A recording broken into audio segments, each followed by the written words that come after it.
Hello everyone, very warm welcome to the Heron Academy. मैं आपकी Shiva ma'am, जो कि आपको यहाँ पर 11th क्लास का बायोलॉजी करा रही हूँ।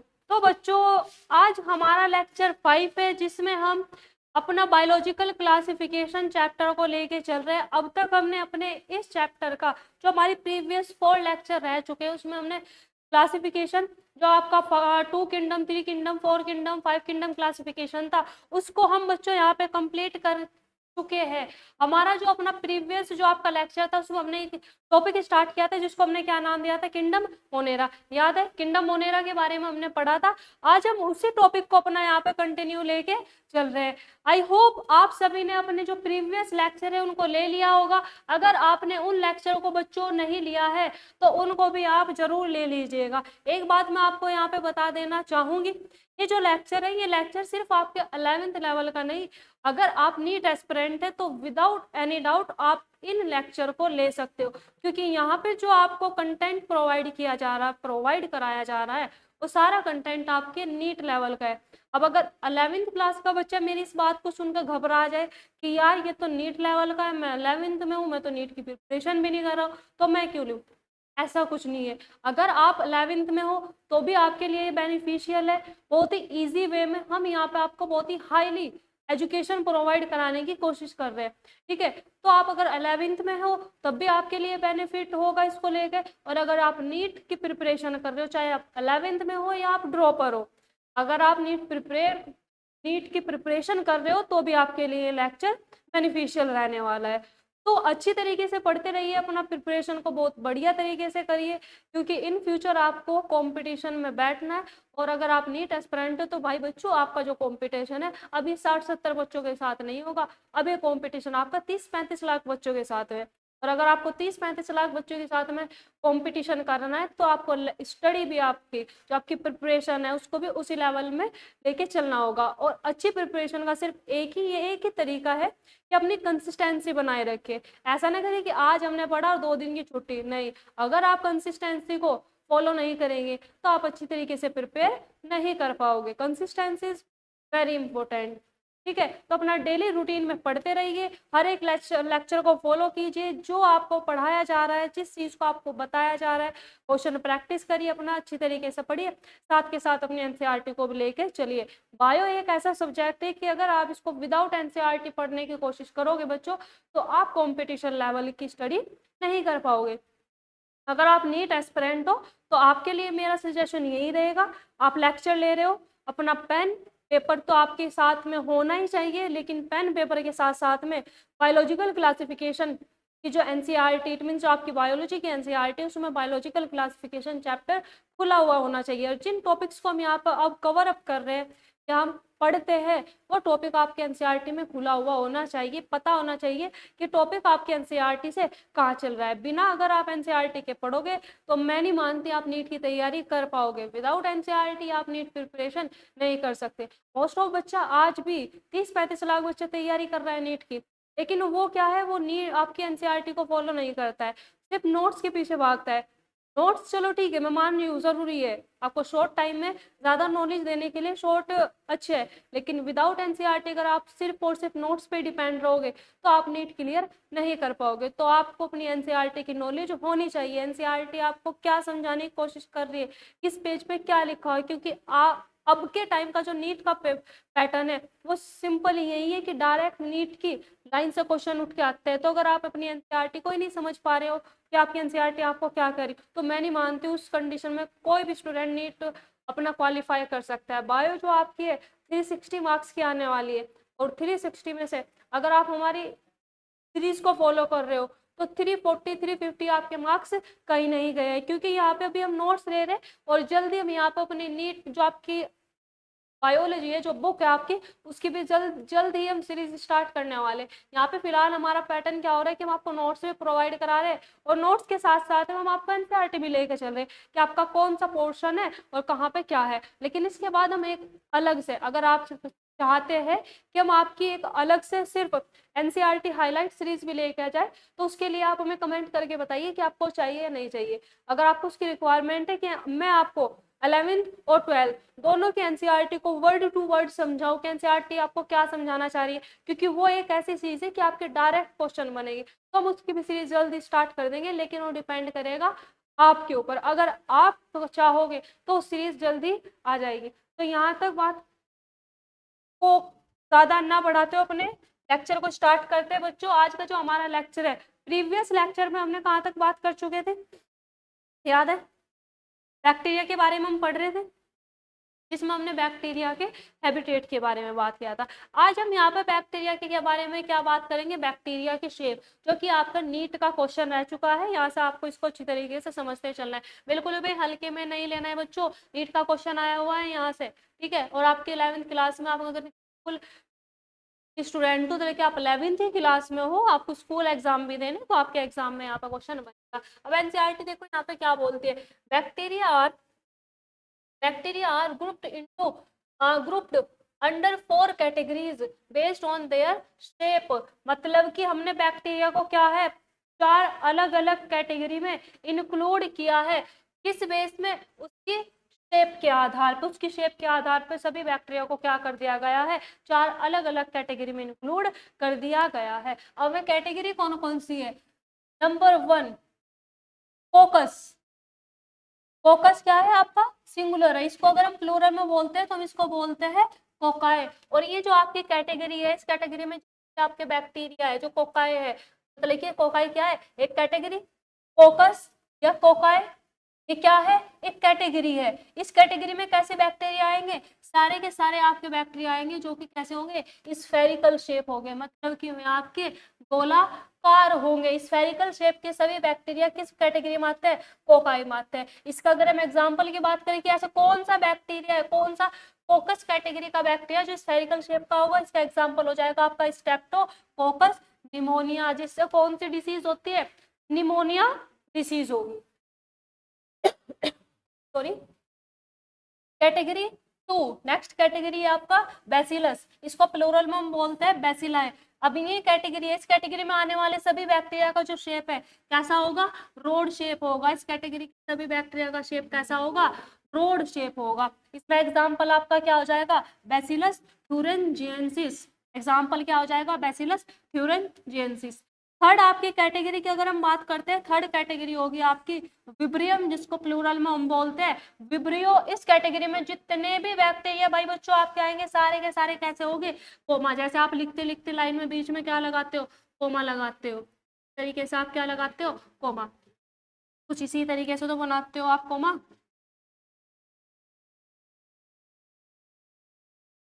ये तरीके से जो कोमा लगाते हो, कोमा शेप के बैक्टीरिया होते हैं, जिसको हमने किस कैटेगरी में रखा है, विब्रियम या विब्रियो। एग्जाम्पल की अगर हम बात करते हैं, विब्रियो कोलेरा, जिससे क्या होता है, कोलेरा नाम की डिजीज होती है, हेजा होगा। कैटेगरी 4, फोर कैटेगरी क्या है, स्पाइरिलम, जिसको हम प्लूरल में क्या बोलते हैं, स्पाइरिला। इसका जो शेप होगा वो कैसा होगा आपका, स्पाइरल शेप होगा। इसका जो शेप होगा वो कैसा होगा, स्पाइरल शेप होगा। तो यहाँ पे बच्चों हमने क्या किया है, हमने यहाँ पे अपनी 4 कैटेगरी के बारे में ले लिया है, और इसका एग्जाम्पल नहीं यहाँ पे लिखा है, तो इसका एग्जाम्पल ले लेते हैं, रोडोस्पाइरिलम। इसका जो एग्जाम्पल आपका हो जाएगा वो क्या हो जाएगा, रोडोस्पाइरिलम। आपका जो शेप है वो कैसा हो जाएगा, रोडोस्पाइरिलम। का जो आपका एग्जाम्पल है वो क्या हो जाएगा, रोडोस्पाइरिलम हो जाएगा, रोडोस्पाइरिलम, रोडोस्पाइरिलम आपका एग्जाम्पल, रोडोस्पाइरिलम। तो हम यहाँ पे बात क्या कर रहे हैं दोस्तों, यहाँ पे हम बात कर रहे हैं शेप ऑफ बैक्टीरिया, मतलब कि बैक्टीरिया की आपकी 4 कैटेगरी। देखो बहुत इजी वे में, सिंपल अपने तरीके से।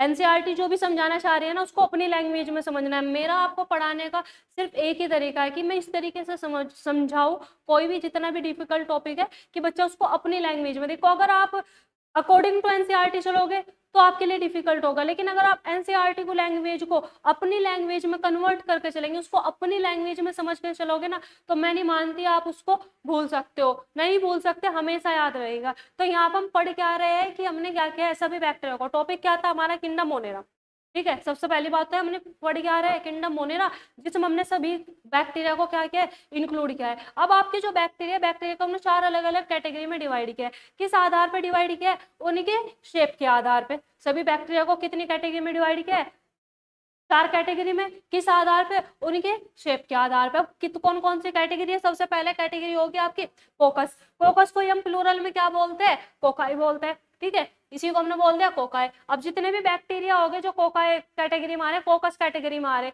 सारे कैसे होंगे, गोलाकार होंगे, मतलब कि स्फेरिकल हो गए। एग्जाम्पल क्या हो गया आपका, स्ट्रेप्टोकोकस निमोनी, मतलब किस कैटेगरी में कौन सा बैक्टीरिया आता है, स्ट्रेप्टोकोकस निमोनी। बैसिलस, जिसको हमने प्लूरल में बोलना है बैसिलाई, इनका जो शेप होगा कैसा होगा, रोड शेप होगा। एग्जाम्पल ले लिया बैसिलस थ्यूरेंजेंस से। थर्ड में आपका विब्रियम, जिसको जिसका प्लूरल क्या हो जाएगा, विब्रियो, इसका शेप कैसा होता है, कोमा शेप, मतलब कि इस कैटेगरी में जितने बैक्टीरिया आएंगे सारे कैसे होंगे, कोमा शेप हो जाएंगे। एग्जाम्पल हो गया आपका विब्रियो कोलेरा। फोर्थ कैटेगरी होगी स्पाइरलम, जिसको प्लूरल में बोलते हैं स्पाइरेला, इसका शेप कैसा हो जाएगा, स्पाइरल, मतलब कि कुछ इस तरीके से इसका शेप होगा। इनका जो शेप होता है कुछ जैसा सांप होएगा ना, इस तरीके से, इसी तरीके का इनका शेप होता है। मैं आपको इनको डायग्राम भी दिखा दूंगी एनसीईआरटी में, डायग्राम है। इसका एग्जाम्पल हो जाएगा आपका रोडो स्पाइरलम, एग्जाम्पल हो जाएगा इसका रोडो स्पाइरलम। आई होप आप चीज को समझ पा रहे हो। देखो बच्चों, अगर समझ रहे हो ना तो सही है, बिना समझे आप पढ़ोगे ना, पढ़ने का कोई फायदा नहीं है। मैं नहीं मानती हूँ अगर आप बिना समझे सिर्फ लिख रहे हो और रीडिंग कर रहे हो, हिंदी या इंग्लिश नहीं है ये आपको समझते हुए चलना होगा। अब देखो जो चीज हमने यहाँ पर भी पढ़ी है उसको देख लेते हैं, एनसीईआरटी क्या बोल रही है। एनसीईआरटी का पैरा है आपका 2.1 किंगडम मोनेरा। यहाँ से देखते हैं, bacteria are grouped under, NCERT खोल लीजिएगा अपनी।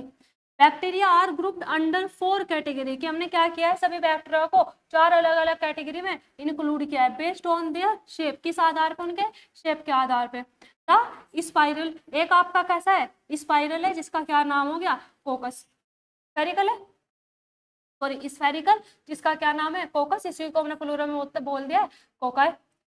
रोड शेप कौन सा है, बैसिलस, जिसको आपका प्लूरल में क्या बोलते हैं, बैसिलाई। तीसरा क्या हो जाएगा, कोमा शेप, जो कि क्या है, विब्रियम, प्लूरल में इसको बोल दिया विब्रियो। फोर्थ आपका हो जाएगा स्पाइरल, जो कि क्या है, स्पाइरिलम, प्लूरल में बोल दे इसको स्पाइरिला, ठीक है। अब इसके डायग्राम देख लेते हैं, आपके एनसीईआरटी ने यहाँ पे क्या क्या दे रखा है। ये में 4 शेप है, 4 कैटेगरी है, जिनके बारे में भी हमने जिक्र किया था।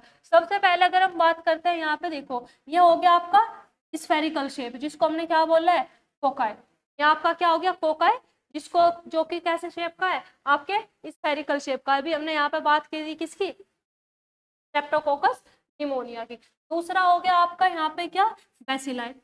यहाँ पे याद रखना है बैसिलाई कौन सा है, रोड शेप है, कौन सा है, रोड शेप वाला है हमारा, ठीक है। रोड शेप वाला जो आपका बैसिलस होते हैं, जो बैसिलाई होती है का फॉर्मेशन होता है स्पोर। पूछ सकते हैं, याद रखेंगे कि जो स्पोर है किससे बनना है, आपके बैसिलस से बनना है। दूसरा आपका यहाँ पे ये किसका डायग्राम हो गया, ये आपका स्पाइरल शेप बैक्टीरिया, जिसको हम क्या बोलते हैं, स्पाइरिलम या स्पाइरिला। चौथा आपका यहाँ पे क्या हो गया, विब्रियो, जिसको भी हमने यहाँ पे क्या बोलना था, जो आपके कोमा शेप बैक्टीरिया थे, जो आपके कैसे थे, कोमा शेप बैक्टीरिया थे, जिसको हम क्या बोल रहे थे, विब्रियो। तो ये आपकी स्फेरिकल शेप हो गई, ये आपका रोड शेप हो गया, ये आपका स्पाइरल शेप हो गया, ये आपके कोमा शेप हो गए। ये मेन आपकी 4 कैटेगरी है किसकी, बैक्टीरिया की, जिनमें हमने क्या किया, बैक्टीरिया को उनके शेप के आधार पे उनको अलग अलग कैटेगरी में इंक्लूड किया हुआ है। आई होप आपके यहाँ तक समझ में आ रहा होगा। तो बच्चों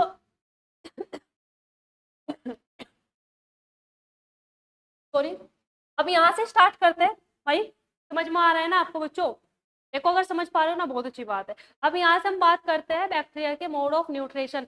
मोड ऑफ न्यूट्रिशन का क्या मतलब होगा कि जो बैक्टीरिया है ना, जो बैक्टीरिया वो अपना न्यूट्रिशन किस तरीके से लेते हैं, उनका जो खाना पीना है, जैसे कि हम भाई हम भी तो खाना खा रहे हैं ना, क्यों खा रहे हैं, एनर्जी के लिए। इसी तरीके से उनको भी भाई बच्चों क्या चाहिए, एनर्जी चाहिए, तो न्यूट्रिशन तो उनको भी चाहिए होगा ना। अब में न्यूट्रिशन अपना किस किस तरीके से लेते हैं, मतलब है कि क्या मेथड ऑफ न्यूट्रिशन, उनका एनर्जी लेने का क्या क्या मेथड है उसको देखना है। सिंपली बात है, जिसको हमने यहाँ पे क्या बोलते हैं, mode of nutrition. Mode of nutrition मतलब कि बैक्टीरिया कितने तरीके से आपके क्या है न्यूट्रिशन को ऑब्टेन कर सकता है। तो यहाँ पे इसका जो आप बोलते हैं, क्योंकि जब हमने अपने प्रीवियस लेक्चर में बात की थी कि जो सबसे ज्यादा न्यूट्रिशन में वेरिएशन देखने को मिलते हैं किंगडम मोनेरा में ही देखने को मिलेगी। वो क्यों? क्योंकि जो किंगडम मोनेराइट में जो बैक्टीरिया है, बैक्टीरिया का जो न्यूट्रिशन है, इसको हम मेनली पहले क्या करते हैं, दो पार्ट्स में डिवाइड करते हैं। हम क्या करते हैं यहाँ पे इसको दो पार्ट्स में डिवाइड करेंगे, ठीक है। कौन कौन से? एक तो आपका हो जाएगा यहाँ पे ऑटोट्रोफिक न्यूट्रिशन, एक तो आपका यहाँ पे क्या हो जाएगा बच्चों,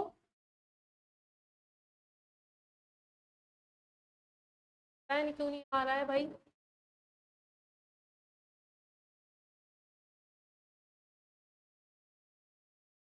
एक तो आपका आ जाएगा यहाँ पे ऑटोट्रोफिक न्यूट्रिशन, तो आपके यहाँ पे क्या आ गए ऑटोट्रोफिक न्यूट्रिशन, आप बोल सकते हो यहाँ पे ऑटोट्रोफ। दूसरा आपका हो जाएगा, चलो इसको ऑटोट्रोफिक ही लिख लेते हैं ताकि आप कंफ्यूज ना हो यहाँ पे। तो हम यहाँ पे और बच्चा ये अब यहाँ से कैसे होएगा,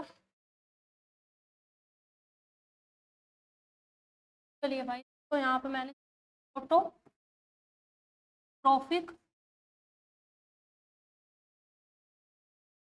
आपका यहाँ पे क्या हो जाएगा ऑटोट्रोफिक,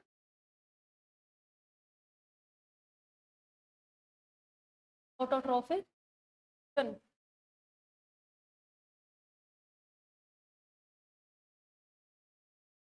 ऑटोट्रोफ।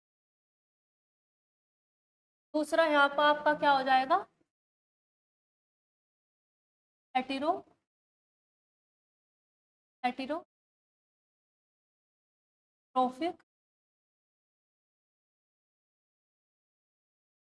भाई साहब ऐसा मत करो,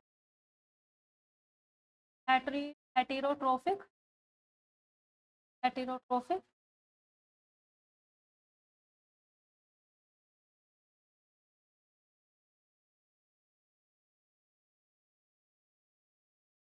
बेहतरीन राइटिंग आ रही है ना, करना लग। हम बात क्या कर रहे थे कि बैक्टीरिया का आपका जो न्यूट्रे मोड ऑफ न्यूट्रिशन है दो टाइप का है, ऑटोट्रोफिक न्यूट्रिशन एंड आपका हेटेरोट्रोफिक न्यूट्रिशन। तो अच्छी तरीके से पता नहीं आया आपको यहाँ पे दिख रहा है कि नहीं, पेन का साइज भी तो नहीं है। चलो हो गया। एक आप तो क्या होगा यहाँ पे ऑटोट्रोफिक न्यूट्रिशन, दूसरा आपका होगा हेटेरोट्रोफिक न्यूट्रिशन। आपको पता है ऑटोट्रोफिक न्यूट्रिशन कौन सा, कि जिसमें ऑर्गेनिज्म अपने फूड को सेल्फ प्रिपेयर करता है। हेटेरोट्रोफिक न्यूट्रिशन कौन सा न्यूट्रिशन, जिसमें ऑर्गेनिज्म अपने फूड के लिए किसी अदर ऑर्गेनिज्म पे डिपेंड होगा, खुद से अपना न्यूट्रिशन अपना नहीं बना सकता है। अब यहाँ पे कहने की बात क्या है कि हम क्या कहना चाह रही हैं, मतलब एनसीईआरटी आपको क्या समझाने की कोशिश करे कि कुछ बैक्टीरिया ऐसे हो गए जो अपने फूड को सेल्फ प्रिपेयर कर सकते हैं, और कुछ बैक्टीरिया ऐसे होते हैं कि अपने खाने को खुद नहीं बनाने के, वे थोड़े आलसी टाइप होते हैं, लाइक यू। वे अपने फूड के लिए किस पे डिपेंड होते हैं, अदर ऑर्गेनिज्म पे। जैसे कि आप अपने मम्मी पापा पे डिपेंड हो, इसी तरीके से ये वाले बैक्टीरिया अपने फूड के लिए दूसरों पे डिपेंड होते हैं, ठीक है। ये ऑटोट्रोफिक न्यूट्रिशन होते हैं, वो बैक्टीरिया जो अपने फूड के लिए खुद पे डिपेंड होते हैं, लाइक मी, ठीक है। दिल पे नहीं लेनी, मजाक कर रही हूँ। तब ऑटोट्रोफिक न्यूट्रिशन है बच्चों, ऑटोट्रोफिक न्यूट्रिशन को भी हम क्या करते हैं यहाँ पे दो अलग अलग कैटेगरी में डिवाइड करते हैं। मतलब कि ऑटोट्रोफिक को भी हमने क्या कर दिया, दो अलग अलग कैटेगरी में डिवाइड कर दिया। किस आधार पे? Based on the source of energy.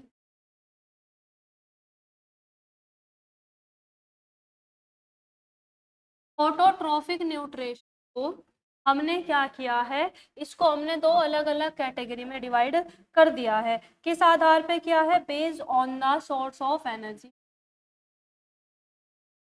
Based on the based on the source of energy, source of energy,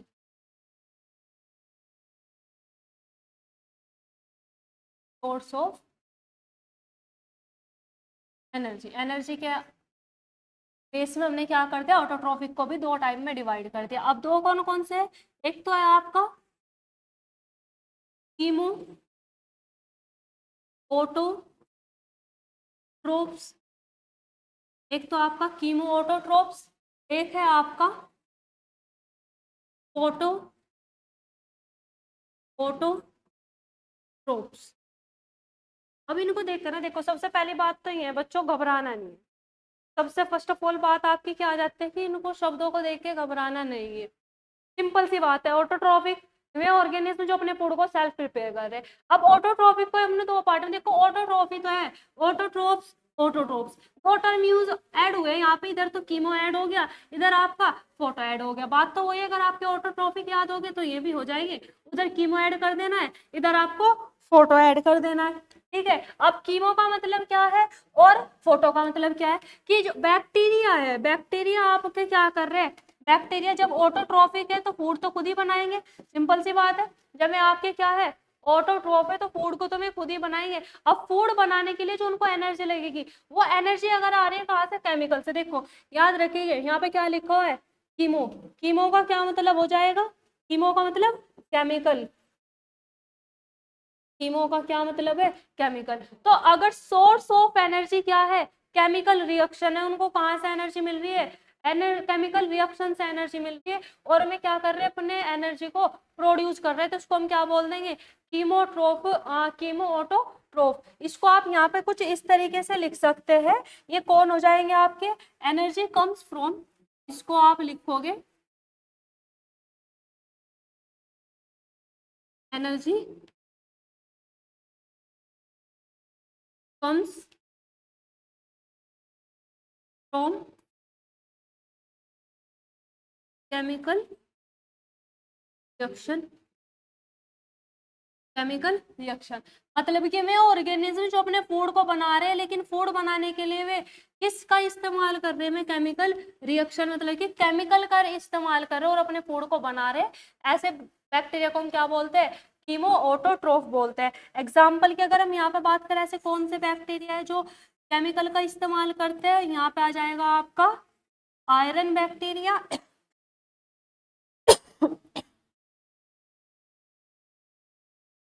green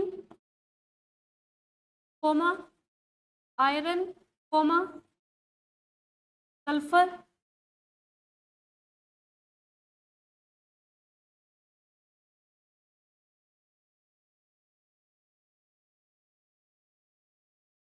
sulphur एक आपका यहाँ पे क्या हो जाएगा, सल्फर बैक्टीरिया। तो ग्रीन बैक्टीरिया,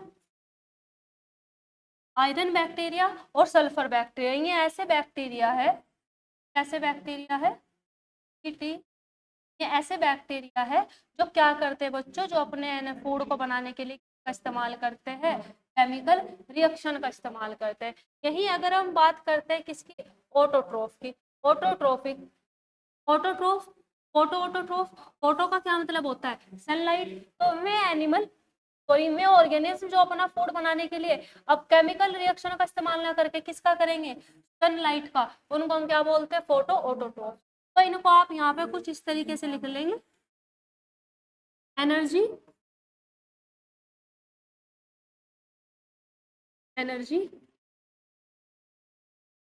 कम्स फ्रॉम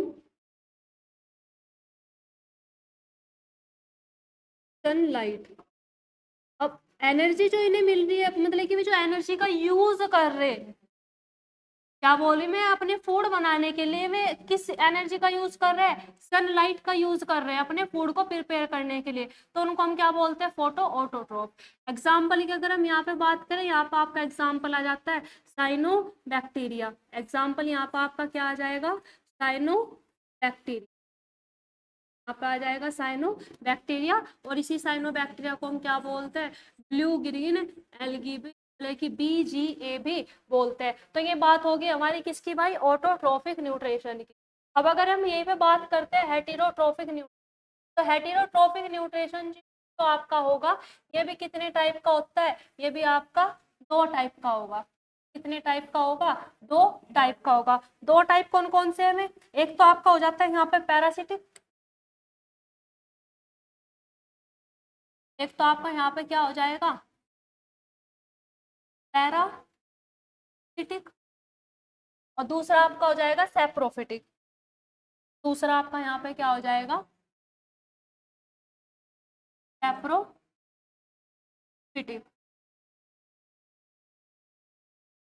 दूसरा आपका यहाँ पे क्या हो जाएगा? सेप्रोफिटिक। विजिबल है भाई आपको? सेप्रोफिटिक। थोड़ा इधर लिख देते हो, आपको यहाँ पे नजर नहीं आ रहा है। सेप्रोफिटिक। दूसरा आपका यहाँ पे क्या हो जाएगा?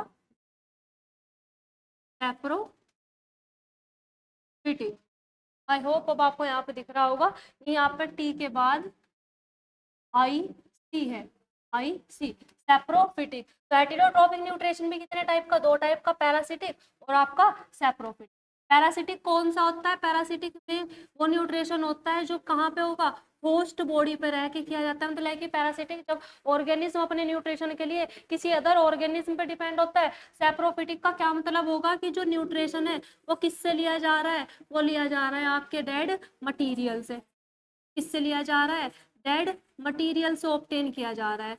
ऐसे न्यूट्रिशन को आप क्या बोलते हैं? सेप्रोफिटिक न्यूट्रिशन बोलते हैं। ऐसे न्यूट्रिशन को आप क्या बोल लेंगे? अपने सेप्रोफिटिक। अब यहाँ पे देखो एक बार इसे समझ लेंगे। हम बात क्या कर रहे थे? मोड ऑफ न्यूट्रिशन की, कि जो बैक्टीरिया है वो आपके 2 टाइप के न्यूट्रिशन को शो करता है। कौन कौन सा? ऑटोट्रोपिक और आपका हेटेरोट्रोपिक। ऑटोट्रोपिक न्यूट्रिशन का क्या मतलब? कि जब ऑर्गेनिज्म, इट मीन जब बैक्टीरिया अपने फूड को खुद से ही बना रहा है, वो अपने फूड के लिए दूसरे ऑर्गेनिज्म पे डिपेंड नहीं है, खुद से ही बना रहा है, तो आपका क्या हो जाएगा? Autotrophic nutrition. ऑटोट्रोपिक को फर्दर हमने क्या किया है? 2 कैटेगरी में डिवाइड कर दिया। किस आधार पर? Based on the source of energy, कि उनको फूड बनाने के लिए किस एनर्जी का इस्तेमाल कर रहे हैं। फूड तो बना रहे हैं खुद से ही, दोनों फूड बनाएंगे खुद से, लेकिन खुद फूड बनाने के लिए कहाँ से एनर्जी ले रहे हैं? तो अगर वे एनर्जी ले रहे हैं केमिकल से, तो उसको हमने बोलते हैं कीमो ऑटोट्रोफ। कीमो ऑटोट्रोफ, देखो ऑटोट्रोफ, ऑटोट्रोफ से आ गया, कीमो वर्ड केमिकल से आ गया। तो अगर वे क्या कर रहे हैं? Energy comes from chemical reaction. अपने फूड को बनाने के लिए वे एनर्जी कहाँ से ले रहे हैं? केमिकल से ले रहे हैं। तो ऐसे टाइप के न्यूट्रिशन को बोलते हैं कीमो ऑटोट्रोपिक न्यूट्रिशन। एग्जांपल हो जाएगा green, iron, sulphur, bacteria. Photo means light. Photo term जहां पे भी इस्तेमाल हो रहा है समझ लेना सन की बात कर रहे हैं। तो अगर आपके जो एनर्जी इस्तेमाल की जा रही है अपने फूड को बनाने के लिए, और एनर्जी किस फॉर्म में? सनलाइट के फॉर्म में, तो ऐसे न्यूट्रिशन को क्या बोल दिया जाएगा? Photo autotrophic nutrition. Energy comes from sun light. Example आपका साइनो बैक्टीरिया, जिसको हम क्या बोलते हैं? शॉर्ट फॉर्म में बीजीए बोलते हैं। दूसरा आपका क्या था? हेटेरोट्रोपिक न्यूट्रिशन। ऐसा न्यूट्रिशन जिसमें ऑर्गेनिज्म अपने फूड के लिए दूसरे ऑर्गेनिज्म पे डिपेंड है। ये भी 2 टाइप का, पैरासिटिक और सेप्रोफिटिक। पैरासिटिक में क्या होता है कि ऑर्गेनिज्म दूसरी बॉडी की ऊपर रह के अपना न्यूट्रिशन प्रोवाइड मतलब कि गेन करेगा, और सेप्रोफिटिक में वो डेड या फिर डिके मतलब कि क्या तो मरे हुए या सड़े हुए मटेरियल पे क्या होगा? डिपेंड होता है अपने फूड के लिए। ऐसे को हमने बोल दिया सेप्रोफिटिक। तो बच्चों ये हो गया हमारा मोड ऑफ न्यूट्रिशन। मूव करते हैं अब अपनी एनसीईआरटी। यहाँ पे देखो क्या बोल रही है एनसीईआरटी ने न्यूट्रिशन के बारे में, क्या बोल रहा है? तो the bacterial structure is very, कोई इंपोर्टेंट लाइन है यहाँ पे, ध्यान देंगे। Bacterial structure is very simple, की जो बैक्टीरिया की स्ट्रक्चर होती है कैसी होती है? बहुत सिंपल होती है, लेकिन they are very complex in behaviour. आपके नीट में यहाँ से क्वेश्चन बन सकता है कि जो बैक्टीरिया है नहीं, उनका जो स्ट्रक्चर होता है सिंपल, लेकिन उनका जो बिहेवियर है वो कैसा है? बहुत ज्यादा कॉम्प्लेक्स है। क्या कॉम्प्लेक्स है? बिहेवियर, याद रखेंगे। Compare to many other organism, bacteria as a group show the most extensive metabolic diversity. इसमें आपको क्या देखने को मिलती है? बहुत ज्यादा, अगर हम इसको कंपेयर करते हैं दूसरे ऑर्गेनिज्म से, तो इसमें आपको बहुत ज्यादा मेटाबॉलिक डाइवर्सिटी देखने को मिलेगी। मतलब कि डिफरेंट टाइप का मेटाबॉलिक आपको इसमें देखने को, क्योंकि इसमें आपके हर टाइप मतलब कि कितने टाइप का? 4 टाइप का, आप 4 क्या बल्कि 5-6 टाइप का आपका इसमें क्या देखने को मिल गया? Mode of nutrition. Some of the bacteria are autotroph. कुछ बैक्टीरिया कैसे होते हैं? ऑटोट्रोफ। इडिस्ट, they synthesis their own food from inorganic substance. मतलब कि क्या कर रहे हैं? अपने फूड को कहां से? जो इनऑर्गेनिक, तो आपके क्या है यहाँ पे? इनऑर्गेनिक सब्सटेंस है। क्या कह रही है एनसीईआरटी? कि जो आपकी इनऑर्गेनिक, तो आपके इनऑर्गेनिक सब्सटेंस है, इनऑर्गेनिक सब्सटेंस इन्होंने क्या बना लिया? ऑर्गेनिक सब्सटेंस का फॉर्मेशन कर लिया। तो ये क्या करते हैं, अपने फूड को खुद बना लेते हैं, इनऑर्गेनिक सब्सटेंस से ऑर्गेनिक सब्सटेंस में उसको कन्वर्ट कर देंगे। वे में भी फोटोसिंथेटिक या फोटोसिंथेटिक हो सकते हैं, ऑटोट्रोफिक और कीमोसिंथेटिक ऑटोट्रोफिक भी हो सकते हैं। ठीक है, the vast majority of bacteria are hetero, और ज्यादातर मेजोरिटी में, अगेन इंपॉर्टेंट लाइन है कि ज्यादातर आपको जो बैक्टीरिया है मेजोरिटी में क्या देखने को मिलते हैं, हेटेरोट्रोफ, मतलब कि ऑटोट्रोफ कम हो गए, हेटेरोट्रोफ ज्यादा हो गए। It is depend on other organism, मतलब इसका मतलब क्या हो जाएगा कि डिपेंड होते हैं अपने एनर्जी के लिए किसी और ऑर्गेनिज्म पे, और dead organic matter for food, और ये डेड मैटर पे भी डिपेंड हो सकते हैं। तो यहाँ पे हमारी बात होगी आपके मोड ऑफ न्यूट्रिशन के बारे में। आई होप आप इसको समझ रहे होंगे। अब हमारा क्या होता है कि नेक्स्ट टॉपिक है, यहाँ से आपका क्या है बच्चों, नेक्स्ट टॉपिक स्टार्ट हो जाता है। अब हम यहाँ पे क्या बोल रहे हैं, जो कि आपके 3 डोमेन में दिया गया था कि 3 डोमेन में कार्ल वुज ने क्या किया था, मोनेरा को दो क्या बोलते हैं उसको डोमेन में कैटेगराइज किया था, एक तो आर्के बैक्टीरिया और एक आपके यू बैक्टीरिया। अब हमें यहाँ पे यही पढ़ना है कि पहले तो हम क्या करेंगे, आर्के बैक्टीरिया को पढ़ेंगे, देन हम किसको पढ़ेंगे, यू बैक्टीरिया को पढ़ेंगे। तो यहाँ पे हम स्टार्ट करते हैं पहले आर्के बैक्टीरिया के बारे में। आर्के बैक्टीरिया क्या है, फाउंड इन हार्श हैबिटेट्स। जितने भी आर के बैक्टीरिया, मतलब कि वे बैक्टीरिया जो कि किस कैटेगरी में आ रहे, आर के बैक्टीरिया में आ रहे, उनको हमने कहाँ पे इंक्लूड, कहाँ पे पाए जाते हैं, वे पाए जाते हैं आपके हार्श हैबिटेट में। हार्श हैबिटेट मतलब कि एक्सट्रीम लेवल कंडीशन में।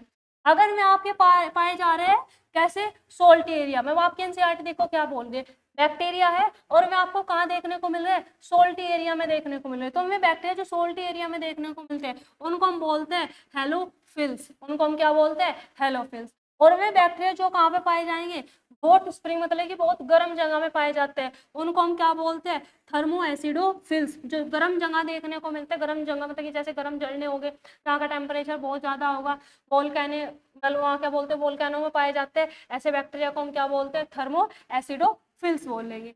फिर आपका होगा मार्शी, दलदली एरिया, ऐसे एरिया में पाए जाने वाले बैक्टीरिया को हम क्या बोलते हैं, मिथेनोजेंस। और मिथेनोजेंस बेटे आपका वो बैक्टीरिया होता है जो किसका फॉर्मेशन करता है, मीथेन गैस का फॉर्मेशन करता है। ये यहाँ पर आप इसको याद करेंगे। अब यहाँ पे क्या बोल रही है NCERT, methanogens present in gut of ruminant.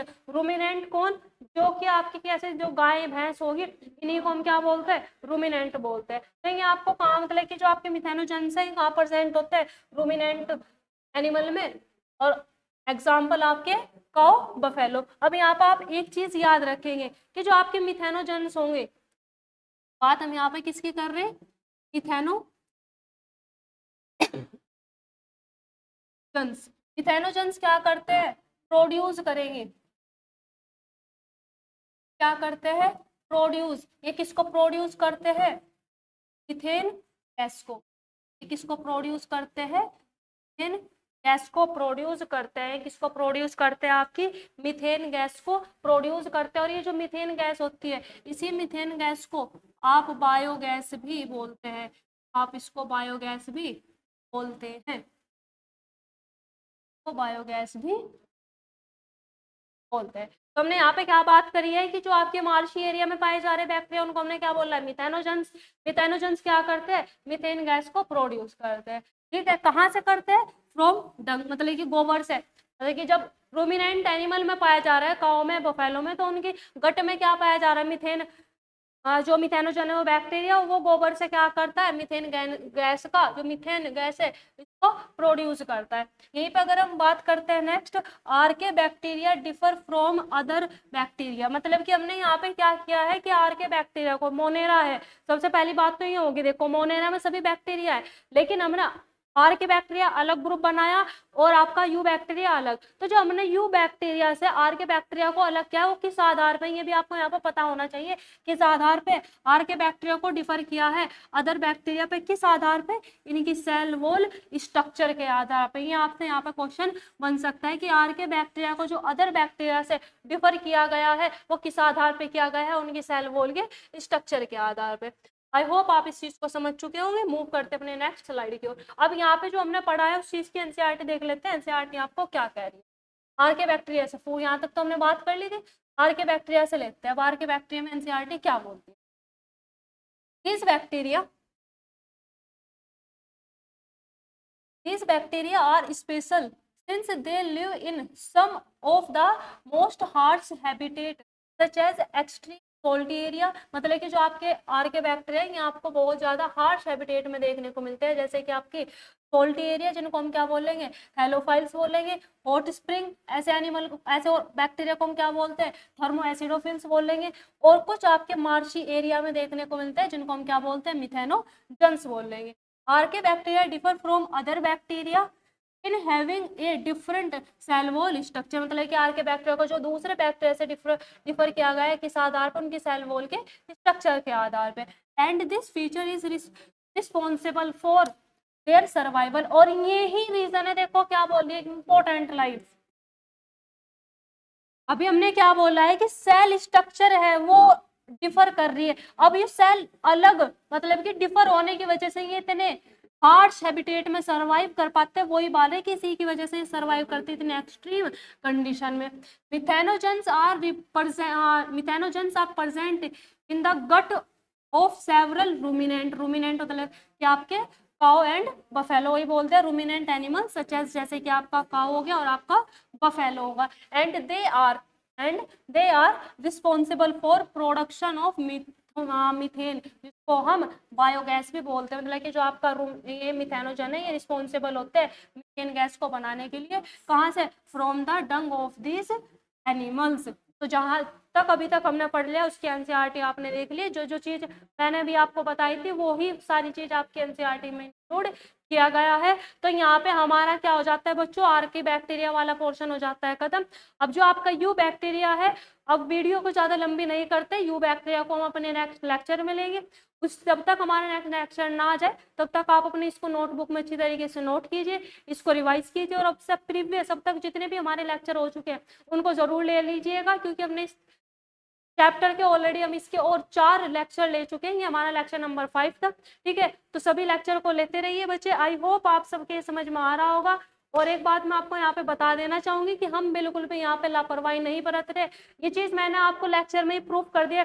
जो जो चीज आपकी एनसीईआरटी में इंक्लूड है वो हर एक चीज को मैंने एनसीईआरटी में से निचोड़ दिया डाला, मतलब निचोड़ दिया एनसीईआरटी को। सारे जितने भी इंपॉर्टेंट टॉपिक्स है उसमें एक जो टर्म और एक्स्ट्रा ऐड होने चाहिए, मतलब कि जो आपको पता होने चाहिए, लेकिन एनसीईआरटी ने बता तो रखा है लेकिन इनडायरेक्टली बता रखा है, उसको मैंने इनडायरेक्टली को डायरेक्ट करके आपके सामने एक्सप्लेन कर दिया, आपको रिप्रेजेंट कर दिया गया। तो चिंता नहीं करनी है बच्चों, बहुत ही अच्छी बेस्ट लेवल की एजुकेशन यहाँ पर आपको प्रोवाइड कराई जा रही है, प्लस नोट्स भी आपको यहाँ पे A1 दिए जा रहे हैं। तो टेंशन नहीं लेनी है, बहुत अच्छी तरीके से बहुत टेंशन फ्री होकर स्ट्रेस फ्री होकर आप पढ़ते रहिए और हमारे चैनल को फॉलो करते रहिए। टाइम टू टाइम आपको पूरा यहाँ पे सिलेबस कवर करा दिया जाएगा। ठीक है बच्चों, तो फिलहाल के लिए इतना ही, मिलेंगे नेक्स्ट लेक्चर में।